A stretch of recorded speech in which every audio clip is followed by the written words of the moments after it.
இன்றைய Sai Chitra season 2 marathon நிகழ்ச்சியிடம் வருகின்ற விருந்தினர் பிரபல திரைப்பட தயாரிப்பாளரும் இயக்குனருமான எம் குமரன்.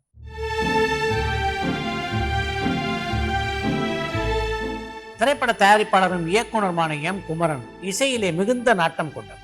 ஏவிஎம் நிறுவனத்தை பொறுத்த வரைக்கும் அங்கே பணியாற்றாத திரை நட்சத்திரங்கள் இல்லை, திரை கலைஞர்கள் இல்லை என்று சொல்லலாம்.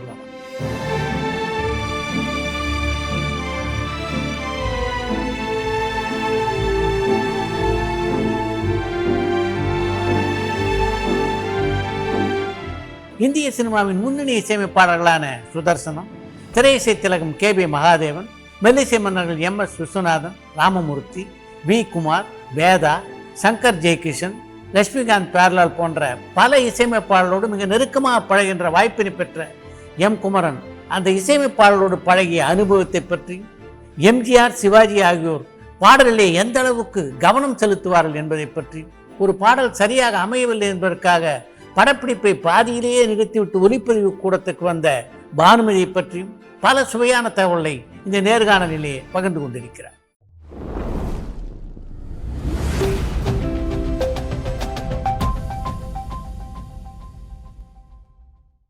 வணக்கம். வணக்கம். தயாரிப்பு, இயக்கம் அப்படின்னு பல துறைகளில் நீங்கள் ஈடுபட்டிருந்தாலும் உங்களுடைய ஸ்பெஷல் ஏரியானா அது மியூசிக். எதனால் உங்களுக்கு இசையில் அப்படி ஒரு நாட்டம் பிறந்தது? அது எங்கள் தகப்பனாருக்கே மியூசிக்கில் ரொம்ப ஆர்வம் உண்டு. எங்கள் தாயார் வீணை வாசிப்பாங்க, அவங்க பாடவும் செய்வாங்க. ஸோ அதனால் பிறவியிலேருந்தே எனக்கு மியூசிக்கில் எங்கள் ஃபேமிலியிலே எனக்கு ரொம்ப ஜாஸ்தியாக அதில் ஒரு இன்வால்மெண்ட். ஒரு தடவை ஒரு பாட்டை கேட்டால் கூட எனக்கு மனசில் ஞாபகம் வந்துடும். அந்த மாதிரி ஒரு இயற்கையிலே எனக்கு கிடைச்ச வரம் அது. முதல் முறையாக நீங்கள் பார்த்த பாடல் கம்போசிங்னா அது உங்களுடைய ஆஸ்தான இசையமைப்பாளரான சுதர்சன மாஸ்டரோட வேலை செய்தது ஒரு பெரிய ஜெயண்ட். அவர் மேதை. அவர் செய்த சாதனைகள் எல்லாமே இப்போவும் நம்ம நினச்சி பார்த்தா அவர் பிரம்மாண்டமாக பண்ணியிருக்கிறார். ஒரு உதாரணத்துக்கு நாமிர் ஒரு படம் தேவகோட்டையில் எடுத்த படம். அதாவது ஏவிஎம் ஸ்டூடியோ ஆரம்பித்தது தேவகோட்டையில் தான். அந்த தேவகோட்டை எப்படின்னா காரைக்குடிக்கும் தேவகோட்டைக்கும் நடுவில் தேவகோட்டை ரஸ்தான்னு ஒரு சின்ன ஸ்டேஷன், ட்ரெயினே அங்கே நிற்காது. அந்த இடத்துல ஒரு நாடகக்கோட்டையை எங்கள் தகப்பனார் வாடகைக்கு எடுத்து அந்த நாடகக்கோட்டையில் உருவான படம் நாமிருவார். படம் முடிஞ்சது, சுதந்திரமும் வந்தது. அதே சமயத்தில் படம் முடிகிற நேரம் சுதந்திரம். உடனே எங்கள் தகப்பனார் அதில் சில பாடல்கள் பாரதியார் பாடல்களை இன்க்ளூட் பண்ணார். கொட்டுமுரசை பாடல், இந்த மாதிரி பாரதியார் பாடல்களெல்லாம் அறிமுகப்படுத்தினார். அது சுதர்சன மாஸ்டர் இசையமைத்த பாடல்கள்.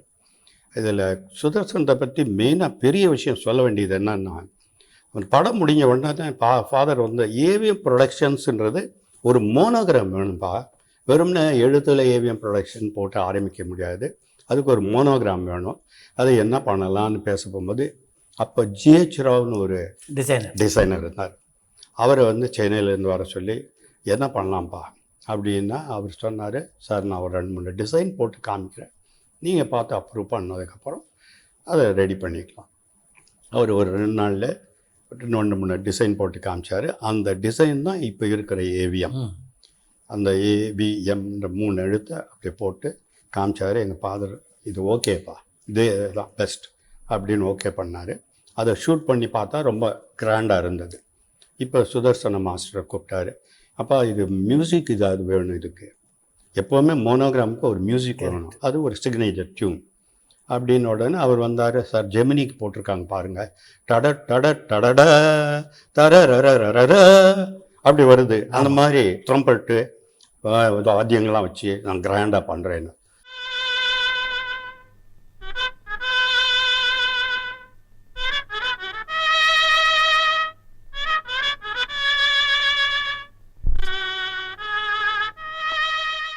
உடனே அப்பா சொன்னார், அப்படியெல்லாம் நான் விரும்பலை, நான் ரொம்ப சிம்பிளாக அது அந்த மாதிரி இல்லை இந்த மாதிரி இல்லை அப்படின்னு ஒரு புது மாதிரியாக இருக்கணும் அப்படின்னு. உடனே சுதர்சனம் சொன்னார், ஒரு 15 மியூசிஷியனாக அது வேணும். என்கிட்ட இருக்கிறது 4 மியூசிஷியன்ஸ் தான் இப்போ தேவகோட்டை ரசால. இதை வச்சு மற்ற பாடல்கள்லாம் நம்ம ரெக்கார்ட் பண்ணிட்டோம். இந்த மோனோகிராம் மியூசிக்னால் கொஞ்சம் அதுக்கு வெயிட் இருக்கணும். அதெல்லாம் எனக்கு தெரியாதுப்பா, நீ இந்த 4 பேரை வச்சு என்ன பண்ண போறியோ யோசிச்சு சொல்லு அப்படின்ட்டார். அன்றைக்கெல்லாம் அவருக்கு தூக்கமே வரலையாம் சுதர்சன் மாஸ்டருக்கு. என்னடா அது செட்டியார் வந்து 4 பேரை வச்சுக்கிட்டு அப்படி வேணும் இப்படி வேணுங்கிறாரு. ஆனால் இது புது மாதிரியாக இருக்கணும், எனக்கு அந்த அளவுக்கு அப்படியெல்லாம் வேண்டாம், ட்ரம்பட் வேண்டாம், 20th century ஃபாக்ஸ் மியூசிக் இப்படி அப்படின்னு எல்லாம் டிஸ்கஸ் பண்ணாராம் சுதர்சன மாஸ்டர். அப்போ வந்து காலையில் அவர் தூக்கமே வரலையாம், ரேடியோ சுவிட்ச் ஆன் பண்ணாராம். ஆன் பண்ண உடனே அதில் ஒரு மியூசிக் வந்தது. அந்த மியூசிக்கு ஆமாம், ஆல் இந்தியா ரேடியோ. ஆமாம், இந்த மியூசிக்கு காலையில் ஒலிச்சது. இதை கேட்ட உடனே சுதர்சன மாஸ்டருக்கு உடனே ஒரு ஐடியா தோணுச்சு. எங்கள் அப்பா கிட்ட போய் அவர் ஹார்மோனியத்தை எடுத்து வாசிச்சு காமிச்சார். சார், நான் ஆல் இண்டியா ரேடியோ மியூசிக்கை கேட்டேன், எனக்கு ஒரு கற்பனை வந்தது சார். நீங்கள் சொல்கிற மாதிரி அந்த 4 வாத்தியத்தை வச்சு நான் பண்ணி காமிக்கிறேன். யார் யாருப்பா இருக்காங்க உங்களுக்கு? ஒரு கிளாரினட் பிளேயர் இருக்கிறாரு, 2 வயலினிஸ்ட் இருக்கிறாரு, நான் ஒருத்தன் ஹார்மோனியத்தில். சரி, இனி எனக்கு பண்ணி காமி, நான் முதல்ல கேட்குறேன், அப்புறம் முடிவு எடுப்போம். இப்படி சரியாக வரலன்னா நீ சொல்கிற மாதிரி 15 மியூசிஷியன்ஸ் வர சொல்லி பண்ணலாம். அவர் உடனே அந்த கிளாரினட் பிளேயரு மீரான்னு பேர், அவர் பேர், அவர் வந்து இந்த நோட்ஸை கொடுத்து வாசிக்க சொன்னார். அவர் வாசித்து காமிச்சார். இப்போ இருக்கிற மியூசிக்கு அந்த மீரான் வாசித்த மியூசிக். அவர் கேட்டோன்னே சொன்னார், பிரமாதம்ப்பா, இதுதான் நான் எதிர்பார்த்தது, ஐ எம் வெரி ஹாப்பி, நீ இதை பக்காவாக பண்ணி ரெக்கார்ட் பண்ணு. ஜீவா நீ இன்ஜினியர், அப்போ ஜீவா இவ்வளோதான்ப்பா மியூசிஷியன்ஸு. கிளாரினெட்டில் அவர் வாசிக்க போகிறாரு, அவர் பக்கத்தில் சுதர்சன மாஸ்டர் தம்பூராப்பில் அதுக்கு சுருதி கொடுக்க போகிறாரு, அவ்வளோதான். அந்த வயலின் எல்லாம் 2 பேர் பின்னாடி அதை அணவாக வாசிப்பாங்க, அவ்வளோதான். இந்த 4 பேரை வச்சு நீ எனக்கு பண்ணி காமி. உடனே அவர் ஜீவா வந்து மைக்கை வச்சு ரெக்கார்ட் பண்ணி, அப்போ ஒரு மைக், அந்த மைக்கில் கிளாரினட் மாத்திரம், அந்த தம்பூரா சத்தம், அவ்வளோ ஒரு மைக்கில் தான் ரெக்கார்டிங். அதெல்லாம் அதை ரெக்கார்ட் பண்ணார் ஃபாதர். அது ஓகே, அதுதான் நாமிருவர் படம் ஆரம்பத்தில் வந்த மியூசிக். இன்றளவும் சுதர்சனம் போட்ட மியூசிக் தான் எல்லா படங்களையும் ஓடிட்டு இருக்கு. சூப்பர் சூப்பர், கிரேட் மேன் அவர்.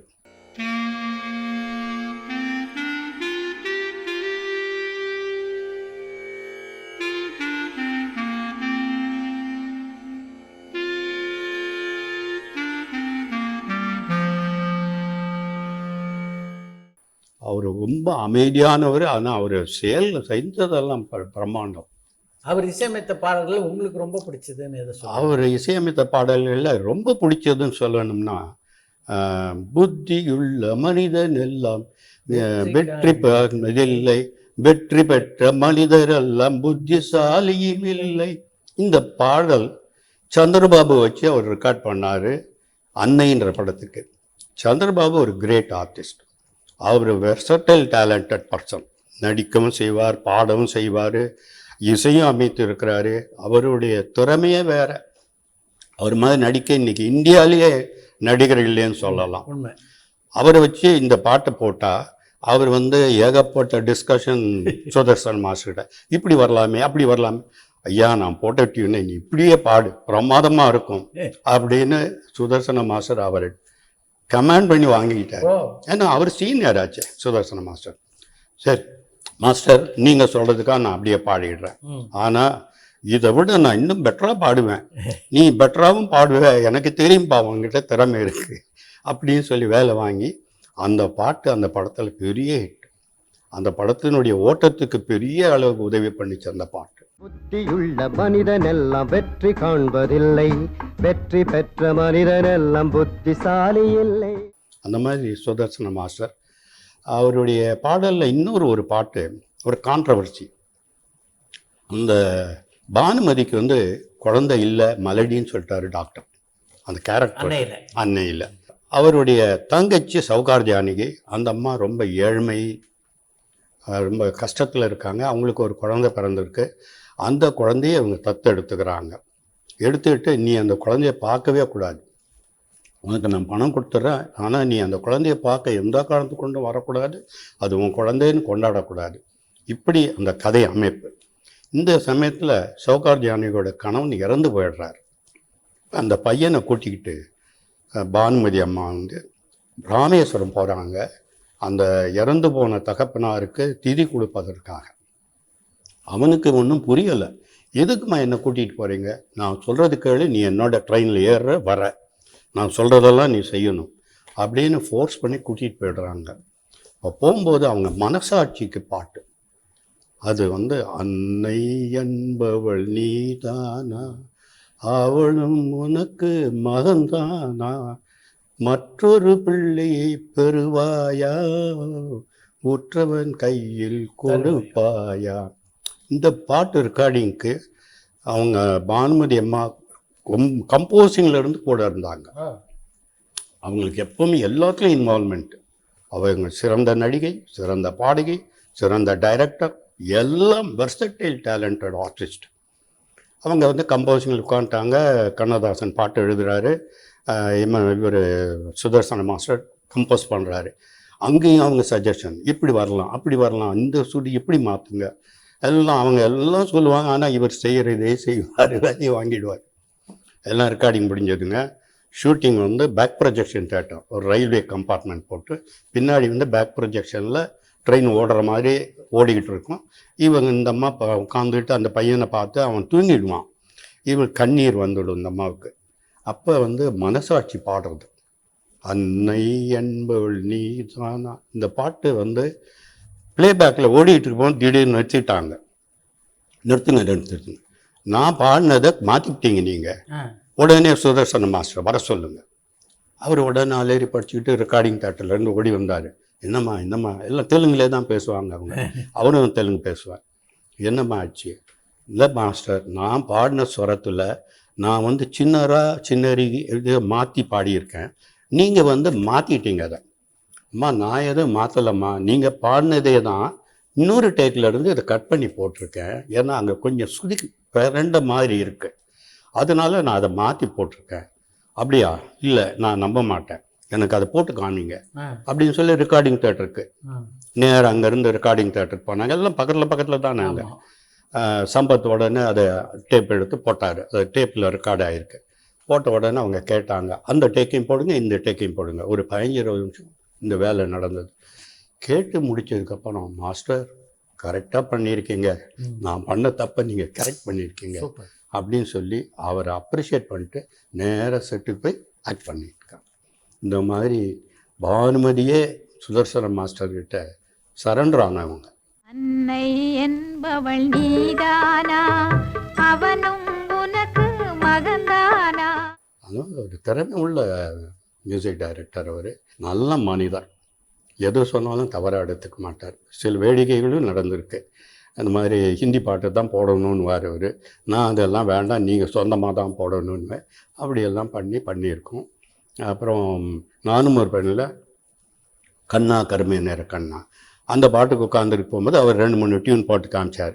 அப்போ நான் சொன்னேன், மாஸ்டர் மிட்லன் தேட்டரில் ஜனக் பாயில் பாச்சின்னு ஒரு படம் ஓடுது, வாங்க நம்ம 2 பேரும் போய் பார்ப்போம். நான் ஏற்கனவே பார்த்துட்டேன், அது எதுக்காக நான் காட்டுறேன்றதை படம் பார்க்க போகும்போது உங்களுக்கு சொல்கிறேன். அப்போ அந்த படத்தில் அந்த காட்சி வந்தது. அது என்னன்னா, மேரே ஏ தில் பதா, மேரே ஏ தில் பதா, தானே நானே தாரே ரா கியா கரும். இது அழுது துடிச்சுக்கிட்டு பாடுவா அந்த சந்தியான்ற ஹீரோயின். அது ஒரு கண்ணன் சிலைக்கு முன்னால் அவள் தரையில் அப்படியே வந்து படுத்துக்கிட்டு, கண்ணா கருமை நிற கண்ணா, எங்களுக்கு என் மனதில் அதுதான் ஓடுது. ஆஹா, இதே அப்படியே பண்ணணும்னா என்ன. அப்போ அவர்கிட்ட, மாஸ்டர் இதுக்கு தான் கூட்டிகிட்டு வந்தேன். அந்த பாட்டை வந்து எல்பி ரெக்கார்டு வாங்கிட்டு வந்து அவருக்கு திருப்பி வீட்டு ஆஃபீஸ்க்கு வந்தோடனே போட்டு காமிச்சிட்டு அவர் சொன்னார், இந்த அமைப்பில் உங்களுக்கு நான் பண்ணி காமிக்கிறேன், இதுதானே உங்களுக்கு வேணும், இதே மாதிரி துடிச்சு அவள் மன குமரி பாடணும், நான் உங்களுக்கு வேறு டியூன் போட்டு தரேன் அப்படி என்று அவரும் அவருடைய உதவியாளர் செங்கல்வராயனும் உட்காந்து கம்போஸ் பண்ண பாட்டு தான் நானும் ஒரு பெண், கண்ணா கருமை நேர கண்ணா. அதுக்கு இன்ஸ்பிரேஷன், இந்த மாதிரி இன்ஸ்பிரேஷன் தான். அதை கேட்டதனுடைய பலன், அதை மாதிரி ஒரு பாட்டு அமையணும்னா அதையை பார்த்தனால அவர் அப்படியே கொடுத்தாரு. அந்த டியூன் இல்லை, அவர் சொந்தமாக போட்ட டியூன். அப்படி பல சாதனைகள் புரிந்து இருக்கிறாரு சுதர்சன மாஸ்டர். சுதர்சனுக்கு அப்புறம் மெல்லிசை மன்னர் எம்.எஸ். விஸ்வநாதன், ராமூர்த்தி 2 பேரோடையும் ஒர்க் பண்ணியிருக்கோம். எனக்கு பெரும்பாலும் எம்எஸ்வியோட தான் எனக்கு நெருக்கம் ஜாஸ்தி. ராமூர்த்தி சார் வருவார், இவர் போடுற டியூன்களை சுரங்கள் கரெக்டாக எழுதி கொடுப்பாரு. அவரும் கம்போசிங்லலாம் ஹெல்ப் பண்ணுவார், மியூசிக் அரேஞ்ச்மெண்ட்ஸ்லலாம். அவர் வயலினிஸ்ட்டு, அவரும் திறமைசாலி. ஆனால் எனக்கு இவரோட தொடர்பு அதிகம்னா டியூன். இவர் தான் டியூன் போடுறார். டியூன் போடுற இடத்துல தான் நான் அவரோட உட்காந்துட்டு இருப்பேன். ஒரு விஷயத்த நான் உங்கள்கிட்ட சொல்லணும். அன்பேவாவில் ஒரு பிரம்மாண்ட செட்டு போட்டு ஒரு 10-15 மாணவர்கள் 10-15 மாணவிகள் இவர்களுக்கு நடுவே எம்ஜிஆர் பாடுறது ஆடுவது, இது ஒரு சிச்சுவேஷன். இதை ஷூட்டிங்க்கு ரிஹர்சல் நடந்துக்கிட்டு இருக்குது. எம்ஜிஆரை எல்லாரும் நாங்கள் சின்னவர்னு தான் சொல்லுவோம். எல்லாருமே இண்டஸ்ட்ரியில் அப்படி தான் சொல்லுவாங்க. சின்னவர் டயத்துக்கு வந்துடுவார். 7 மணி ஷூட்டிங்னா அப்போலாம் 7 to 1, 2 to 9 இப்படி தான் கால் ஷீட். அவர் வரும்போது ரிஹர்சல் நடந்துகிட்டு இருக்கு, மாணவர்கள்லாம் ஆடிட்டு இருக்காங்க. Dance master Chopra master record டேப்பில் போடு ப்ளேபேக் எக்யூப்மெண்ட்டில் ஓடிட்டு இருக்குது. அவர் அப்படியே உட்காந்து பாட்டை கேட்டுக்கிட்டே இருந்தவர் டக்குன்னு எந்திரிச்சார் எம்ஜிஆர். சின்னவர் பக்கத்தில் வேறு 2 நண்பர்கள் இருந்தாங்க, டிஸ்ட்ரிபியூட்டர்ஸ் யாரோ. அவங்களாம் யாரும் எனக்கு ஞாபகம் இல்லை. அவங்க எல்லாம் 3 பேரும் டக்குன்னு எந்திரிச்சு எம்ஜிஆர் போக அவங்களும் கூடவே போனாங்க. இது ஷூட்டிங் உடனே நின்று போச்சு. ரிஹர்சல் எல்லாம் நிறுத்தியாச்சு. டைரக்டர் திருலோச்சந்தர் என்ன நடக்குதுன்னு பார்த்துட்டு இருக்கிறாரு. நாங்கள் சகோதரர்கள் எல்லாம் என்னமோ நடக்குது, என்ன நடக்குதுன்னே தெரியல. அவர் முகபாவத்திலிருந்து ஒரு வித்தியாசமும் தெரியல. அவர் டக்குன்னு எந்திரிச்சு போனார். பாட்டு கேட்டுக்கிட்டே இருந்தவர். பாதி பாட்டு தான் ஓடி இருக்கு ரிஹர்சலில். அவர் எந்திரிச்சு போனோன்னா மேனேஜர் கூடவே ஓடிட்டார். அங்கே ஃப்ளோருக்கு பக்கத்துலேயே தான் மேக்கப் ரூம். ரொம்ப தொலைவுலலாம் இருக்காது, நடந்து போகிற டிஸ்டன்ஸ் தான். அங்கேருந்து காரில் எல்லாம் போக மாட்டார், அவர் நடந்தே போவார். பின்னாடி வெயில் இருந்தால் கொடை பிடிச்சிட்டாரா போவாங்க. மேனேஜர் கூடவே ஓடினார். அவர் உள்ளே போன உடனே மேனேஜர் மாத்திரம் உள்ளே வர சொன்னார். மற்றவங்கெல்லாம் அப்படி நின்று பார்த்துக்கிட்டு இருக்காங்க, எல்லோரும் என்னமோ நடக்குதுன்ட்டு. அவர் என்ன சொன்னாரோ தெரியாது. மேனேஜர் டக்குன்னு காரில் ஏறி வெளியில் போயிட்டார். எங்ககிட்ட ஒன்றும் தெரியாது. அவர் ஓடி எங்ககிட்ட சொல்கிற அளவுக்கு நேரம் இல்லை. ஏன்னா அவர் என்னமோ சொல்லியிருக்கிறாரு, வேகமாக நடக்க வேண்டிய ஒரு விஷயம். அவர் உடனே கார் எடுத்துக்கிட்டு போயிட்டார். ஒரு 15 நிமிஷம் ஆச்சு. எங்களுக்கு என்ன நடக்குதுன்னு தெரியல. எல்லோரும் மறுமறை என்னமோ நடக்குது, எம்ஜிஆர் என்னமோ எந்திரிச்சு போயிட்டார், என்ன நடக்க போகுதோ, செட்டியாருக்கு தெரிஞ்சால் என்ன ப்ராப்ளம் வந்துடுமோ, இப்படியெல்லாம் எல்லோரும் பேசிக்கிட்டு இருக்காங்க.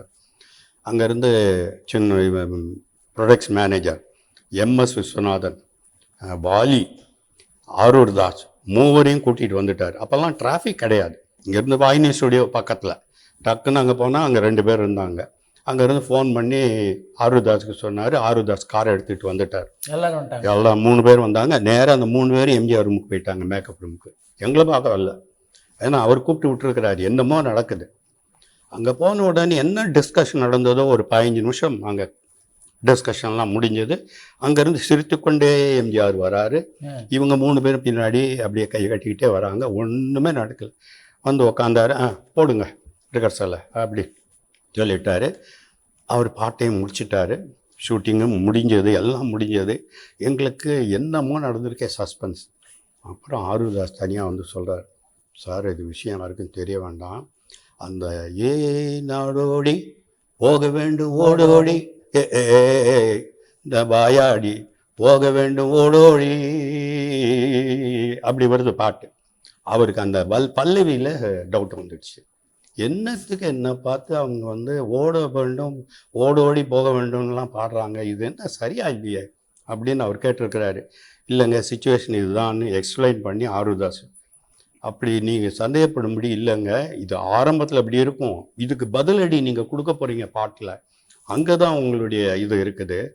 அது ஆரம்பம் எப்போ இப்படி காமிச்சிட்டு அப்படி காமிச்சாதான் திருள் இருக்கும், அதுக்கு தான் அங்கே எழுதியிருக்கோம். வேண்டாம் நீங்கள் ஃபீல் பண்ணால் மாற்றிடுவோம், அதெல்லாம் ஒன்று வேணாம், இதுவே ஓகே. எனக்கு வந்த சந்தேகத்தை நீங்கள் சொல்லிட்டீங்க, தீர்ந்து போச்சு. இதை மேற்கொண்டு பெருசுப்படுத்தாதீங்க. யார் சின்னவர் சொல்லியிருக்கிறாரு, செட்டியார் காதுக்கு போயிட வேண்டாம், உடனே கண்ணு காது மூக்கெல்லாம் வச்சு எம்ஜிஆர் மறுத்து விட்டார், அது இதுன்னு எதையாவது போட்டு விட்டுடுவாங்கப்பா அப்படின்னு சொல்லி எம்ஜிஆர் சின்னவர் ஆரூர் தாஸ்கிட்டையும் எம்எஸ்விட்டையும் சொன்னதாக மறுநாள் எங்கள்கிட்ட சார் தான் நடந்தது, யாருக்கும் தெரிய வேண்டாம், அவர் ஃபுல்லாக நடிச்சிட்டாரு, அதோட இது இந்த ப்ராப்ளம் சால்வ். இது எம்எஸ் விஸ்வநாதனுக்கு ஒரு சோதனை, பயந்துட்டார் எம்எஸ்வி, ஐயோ என்ன ஆச்சோ தெரியலையேன்ட்டு. இது மாதிரி ஒன்று நடந்தது எம்எஸ்விக்கும் இதுக்கும். இன்னொரு மேட்டரும் நான் சொல்லணும். படம் முடிஞ்ச உடனேங்க, அன்பேவா படம் முடிஞ்ச உடனே அந்த படத்தை வந்து ஃபஸ்ட்டு காப்பி ரெடியான உடனே எம்ஜிஆர் படம் பார்க்குறார். ஏசி தேட்டரில் அவர் பக்கத்தில் ரெண்டு நண்பர்கள் யாருன்னு எனக்கு தெரியல, அவங்க பேக் சீட்டில் உட்காந்துருக்காங்க, வேறு யாரும் இல்லை, அவர் மாத்திரம்தான் படம் பார்க்குறார். ஃபஸ்ட்டு காப்பி ஜெமினியிலேருந்து கொண்டு வந்து அவர் போட்டு காமிக்கிறோம். அதுக்கப்புறம் தான் சென்சார் போகுது அந்த படம். அவர் பார்த்து ஓகேன்னதுக்கப்புறம் தான் சென்சார். ஃபாதர் பார்த்துட்டாரு, நாங்கள்லாம் பார்த்தாச்சு ஃபஸ்ட் காப்பியை. இப்போ அவருக்கு தனியாக பிரத்யோகமாக போட்டு காமிக்கிறோம். படம் பார்த்தாரு, படம் பார்த்துட்டு வெளியில் வந்தார். நாங்கள் எல்லாம் கையை கட்டிட்டு வெளியில் நிற்கிறோம். அவர் முகத்தில் ஒரு பெரிய வரவேற்பு, சிரிப்பு இல்லை, ஹாப்பினஸ் இல்லை. அப்படியே மெல்ல வந்தார். நாங்கள் வந்து எப்படி இருக்குது சார் அப்படின்னு இப்படி கேட்க முடியும். அப்படி நல்லா இருக்குது, எம்எஸ் விஸ்வநாதனுக்காக எடுத்த படம், நல்லா மியூசிக் அருமையாக இருக்குது, பிரமாதமாக இருக்குது, இன்னும் கொஞ்சம் கிளைமேக்ஸ் கொஞ்சம் த்ரில்லிங்காக இருந்திருக்கலாம், இந்த கிளைமேக்ஸ் கொஞ்சம் பாட்டில் போய் நீங்கள் முடிச்சிட்டீங்க, அது என்னுடைய ரசிகர்களுக்கு அவ்வளோ ஒரு திருப்திகரமான முடிவாக தெரியலை எனக்கு. என்னுடைய ஃபீலிங் ஒருவேளை செட்டியாருக்கு இதை விட பெட்டராக தெரியலாம். நான் என்னுடைய ஃபீலிங்கை சொல்லிட்டேன் அப்படின்னு சொல்லிட்டு போயிட்டார் அவர். படத்தை வந்து காசினோ தேட்டரில் ஃபஸ்ட்டு ரிலீஸ் ஆகுது. இதுக்கு இடையில் சென்சார் மேட்ரு சொல்லிடுறேன். சென்சாருக்கு பிரிண்ட் எடுத்து எல்லோரும் கொண்டு போய் அங்கே மினர்வா தேட்டர், அங்கே தான் சென்சார். அந்த சமயத்தில் யாருமே தேட்டருக்குள்ளே போக முடியாது. அவங்க 4 பேர் உட்காந்து பார்ப்பாங்க. எங்கேயாவது சந்தேகம் இருந்தால் பஷர் கொடுப்பாங்க, ஆப்ரேட்டர் நிறுத்திடுவான், அங்கே ஏதாவது டிஸ்கஸ் பண்ணுவாங்க, அப்புறம் திருப்பியும் ஓட்டுவாங்க. அது அன்றைக்கி முறை, இன்றைக்கி எப்படின்னு தெரியாது எனக்கு. அவங்க படம் பார்த்தெல்லாம் முடித்தாங்க, எங்களை கூப்பிட்டாங்க. நாங்கள் பிரதர்ஸ் 3 பேர், திருலோக் சந்தர், ஆரூர் தாஸ், வாலியும் வரணும் அப்படின்னு அவங்க சொல்லியிருக்காங்க. வாலியும் வந்திருக்கிறாரு. எல்லோரும் உள்ளே போனோம். போன உடனே அது என்ன இது புதிய வானம் புதிய பூமி, சரி, எங்கும் பனிமழை பொழிகிறது, ஓகே, அது என்னது புதிய உதய சூரியனின் பார்வையிலே உலகம் விழித்து கொண்ட வேளையிலே, அது என்னங்க உதயசூரியன் பார்வையில்? சார் அது ஒன்றும் இல்லை, அவங்க சிம்லாவில் படம் எடுக்கிறாங்க, கரெக்டாக அங்கே சூரியன் உதயமாக போகும்போது அவர் பாடிட்டு வர்றாரு. அப்போ அது எடுத்ததுக்கப்புறம் பாட்டு ரெக்கார்ட் பண்ணிங்களா? இல்லைங்க, அது பாட்டு ரெக்கார்ட் பண்ண. அப்போ நீங்கள் இந்த வார்த்தையை முதல்ல போட்டுட்டீங்கள, அப்புறம் தான் அங்கே போய் எடுத்துருக்காங்க, முதல்ல அதை கட் பண்ணுங்க. உதய சூரியனின் பார்வையில் நாங்கள் ஒத்துக்க மாட்டோம். எல்லோரும் அந்த 4-5 ஆஃபீஸர்ஸும் அது கண்டிப்பாக டிலீட் பண்ணணும், நீங்கள் அந்த படத்தை வெட்டிடுங்க. சார் படம் வெட்ட வேண்டாம் சார், உங்களுக்கு அந்த வார்த்தையில் தான் சந்தேகம், நாங்கள் அந்த வார்த்தையை மாற்றிடுறோம். உடனே வேறு வார்த்தை நான் சொல்கிறேன், இது ஓகே நீங்கள் சொன்னீங்கன்னா நாங்கள் பண்ணிக்கிறோம் அப்படின்னு வாலி சொல்கிறாரு. சொல்லுங்கள் சார், அந்த உதய சூரியனுக்கு பதில் புதிய சூரியனின் பார்வையிலே, ஓகேயா? தாராளமாக வச்சுங்க, புதிய சூரியன் ஓகே, உதய சூரியன் நாங்கள் ஒத்துக்க மாட்டோம். அந்த காட்சியை கூட நீங்கள் கட் பண்ணால் நல்லாயிருக்கும். சார் அது என்ன சார், சூரியன் உதயகிறது தானே காமிச்சாங்க, இப்போ உங்களுக்கு புதிய சூரியன் தானே சொல்கிறோம், உதய சொல்லலையே. சரி அப்போ விட்டுடுங்க. ஸோ காட்சி கட் பண்ணலை, இந்த வார்த்தையை கட் பண்ணாங்க. அதை உடனே டிஎம் சௌந்தரராஜன் வர சொல்லி ரெக்கார்ட் பண்ணி அதை மாற்றி அந்த இடத்த கொண்டு போய் காமிச்சு அப்புறம் தான் அப்ரூவல் பண்ணாங்க. இது சென்சாரில். புதிய சூரியனின் பார்வையிலே உலகம் விழித்து கொண்ட வேளையிலே. ஸோ படம் வந்து கேசினோவில் ஃபஸ்ட் டே எல்லோரும் படம் பார்த்துட்டு இருக்கோம். மேட்னி ஷோ, அதுதான் ஃபஸ்ட் ஷோ. அப்போல்லாம் 3 ஷோ தான். மேட்னி ஷோ முடிஞ்சு 5:45 வெளியில் வரோம். மக்களாக எங்கள் ஆளுங்க எல்லோரும் கூட்டத்துக்கு நடுவில் போயிடுவாங்க. அன்றைக்கெலாம் அதுதான் ட்ரெண்டு. நம்ம கேமரா எடுத்துகிட்டு போய் இப்போல்லாம் காமிக்கிற மாதிரி இல்லை. அவங்க எல்லோரும் போயிட்டு எல்லோரும் வெளியில் வந்து எங்கிட்ட சொல்கிறாங்க, சார் ரசிகர்களுக்கு அவ்வளோ திருப்தி இல்லைங்க, எண்டு எல்லோரும் என்னையா படம் பிரமாதமாக போச்சு, டப்புன்னு போய் முடிச்சிட்டாங்க அப்படின்னு பேசிட்டு போகிறாங்க அப்படின்னு அவங்க வந்து சொன்னாங்க. நாங்கள் மாடியில் பால்கனியில் படம் பார்த்தவங்க இருப்பாங்களே, அவங்க பேசிட்டு போகிற இடத்துல நாங்கள் நின்றுட்டுருக்கோம். கேசினோவில் வந்து மாடி தனி, கீழே தனி. அவங்க வெளியில் போகிறவங்க வந்து பிரமாதமாக இருக்குது, யூஸ்வல் எம்ஜிஆர் படம் மாதிரி இல்லை, வித்தியாசமாக இருக்குது, நல்ல என்டர்டெய்னிங்காக இருக்குது, இங்கிலீஷ் பிக்சர் பார்க்குற மாதிரி இருக்குது, பியூட்டிஃபுல் சாங்ஸ் அப்படின்னு அவங்க அப்ரிஷியேட் பண்ணிட்டு போகிறாங்க. அப்போ தான் எங்களுக்கு ஒன்று புரிஞ்சது, இந்த படம் வேறு ஒரு செக்ஷன் பீப்புளுக்கு தான் பிடிக்கும், ரசிகர்களுக்கு அவ்வளோ திருப்தியாக இருக்காதுன்றது தெரிஞ்சு போச்சு. அந்த மாதிரி வரவேற்பில் தான் அந்த படம் ஓடிச்சு. ஆனால் போக போக பாட்டுக்காகவும் ஒரு செக்ஷன் பீப்புளுக்காக தான் ஓடி அந்த படம் 100 days ஓடிச்சு. அதுக்கு முந்தின படங்கள் அளவுக்கு அது ஓடலை. இதுதான் உண்மை. எம்ஜிஆருக்கு வந்து அந்த கணிப்பு சரியா இருந்துச்சு. அவர் கரெக்டாக சொல்லிட்டார். எண்டில் நீங்கள் கிளைமேக்ஸ் வந்து சரியில்லை. நான் வந்து ஒரு வில்லனோட மோதுறது அதுதான் எங்கள் ரசிகர்களுக்கு. இது வில்லனு இல்லை, ஒன்றும் இல்லை, நீங்கள் ஒரு பாட்டையும் டான்ஸையும் காமிச்சு முடிச்சிட்டீங்க, பரவாயில்ல. அது செட்டியாருக்கு தெரியாதது எனக்கு தெரியும், நான் சொல்ல வரல. ஆனால் என்னுடைய ரசிகர்கள் பாயிண்ட் ஆஃப் வியூவில் நான் சொல்லிட்டு போயிடுறேன். அப்படி போயிட்டார். உங்களுடைய பயணம் எம்.எஸ். விஸ்வநாதனோடு மிக நீண்ட கால பயணம் இல்லையா? நீண்ட கால பயணம். நிறைய அவரோட எவ்வளோ விஷயங்கள் இருக்குது அவரோட நான் சேர்ந்து செய்தது. அந்த படத்துக்கு டைட்டில் சாங்கு மியூசிக் ஓடும் பாருங்கள், அதில் சிப்மங்க் அந்த வால்ட் டிஸ்னி வாய்ஸ் இருக்கு பாருங்கள், அது பண்ணுறதுக்கு நம்மகிட்ட எக்யூப்மெண்ட் கிடையாது. அப்போல்லாம் ஒரே ஸ்பீடில் தான் ரெக்கார்டிங் மிஷின் ஓடும். அப்போ சம்பத், இன்ஜினியர் சம்பத் இருந்தார் பாருங்கள், அவர் தான் சொன்னார், சார் ரீவைண்ட் பண்ண போகும்போது வேகமாக ஓடுது பாருங்கள். அப்போ நான் ரெக்கார்டிங் அந்த ஹெட்டை வந்து கையில் தான் தள்ளி வைப்பாங்க. அது ரெக்கார்ட் ஆக போகும்போது முதல் நார்மல் ஸ்பீடில் போகும்போது ஹெட்டை கொண்டு போய் அதை வைப்பாங்க, அது ரெக்கார்ட் ஆகும். அப்போ நான் ரீவைண்ட் பண்ண போகும்போது அதை வைக்கிறேன், வச்சு கிச்சிரி கிச்சிரி கிச்சிரி கிச்சிரின்னு ஓடும். அந்த எஃபெக்டில் நம்ம ட்ரை பண்ணுவோம் அப்படின்னு சொன்னார். அதுக்கு வந்து சங்கர் கணேஷ் அப்புறம் சதன் ஒருத்தர் எம்எஸ்விட்ட ஒர்க் பண்ணார், முருகேஷ், அப்புறம் ராஜுன்னு ஒரு மேன்லைன் பிளேயர், இந்த வீணை வாசிப்பார், மேன்லைன் வாசிப்பார், எல்லாம் அவர் திறமைசாலி. இந்த 4 பேரும் அந்த ஸ்பீடு அது ஓடிக்கிட்டு இருக்கும், ஓடிக்கிட்டு இருக்கும்போது இவங்க அதுக்கு வாய்ஸ் கொடுப்பாங்க. அன்பேவா அன்பேவா அன்பேவான்னு கத்துவாங்க. அது நார்மல் ஸ்பீடில் ஓட போகும்போது கிச்சு கிச்சுன்னா அன்பேவா அன்பேவான்னு அந்த டிஸ்னி சவுண்டு எஃபெக்ட் வந்தது. இதை வந்து எம்எஸ்வியினுடைய கோஆப்ரேஷன், அதுக்கு தகுந்த மாதிரி மியூசிக் கம்போஸ் பண்ணி இவங்களை எல்லாரும் அதை பாட சொல்லி அந்த ஸ்பீடில் அவரும் கூட இருந்து கைட் பண்ணி அது ஒரு ரிசர்ச் பண்ணி கண்டுபிடிச்சது. அது இன்றைக்கி அது ரொம்ப சிம்பிள். இன்றைக்கி இருக்கிற டெக்னாலஜி அன்னைக்கு 1968 இருந்த டெக்னாலஜியில் அது பெரிய அட்வான்ஸ்டு. நாங்கள் பண்ணது அது எம்எஸ்வியினுடைய சாதனை தான். சிக்குமங்கு சிக்குமங்கு சச்சப்பப்பா,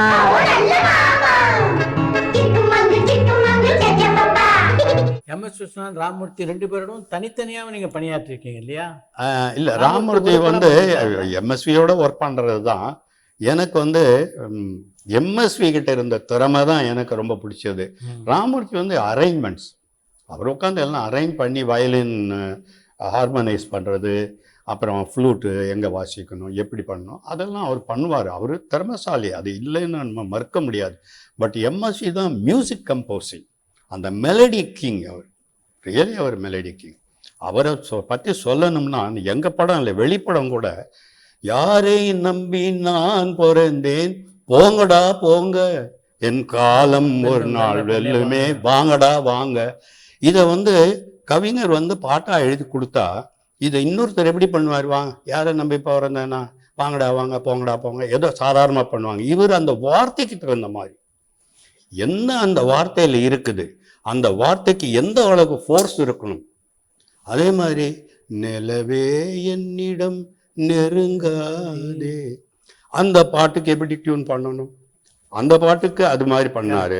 இந்த பாட்டுக்கு எப்படி பண்ணணும் அப்போ சொன்னார் என்கிட்ட, சார் கேஎல் சைகால்னு அந்த காலத்தில் ஒரு பிரம்மாண்டமான சிங்கர், அவருடைய பாட்டை மனசில் வச்சுட்டு நான் கம்போஸ் பண்ணியிருக்கேன், இது உங்களுக்கு ஓகேயான பிரமாதமாக இருக்குது சார், வித்தியாசமாக இருக்குது, இது ஒரு வித்தியாசம் எனக்கு ரொம்ப பிடிச்சிருக்குது, ஓகே அப்படின்னு பண்ணிட்டோம்.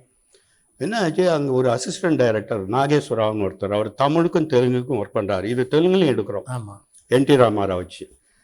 அவர் சொன்னார், சார் இந்த பாட்டெல்லாம் ஜனங்க மத்தியில் எடுப்படாது, ஜனங்க எந்திரிச்சு போயிடுவாங்க, இதெல்லாம் அழுதுகிட்டு சோகமாக நம்ம நிலவே நெருங்க அதே என்னிடம் அப்படின்னு அவர் பாடுறது வந்து நல்லா இல்லைங்க, இது வேண்டாம் சார், நீங்கள் யார் சொல்கிறதுக்கு, எனக்கு இது ஓகே, நீங்கள் ஒன்றும் சொல்லாதீங்க. இவர் வந்து என்ன கலகக்காரர், அவர் நேராக ஃபாதர்கிட்ட போனார்.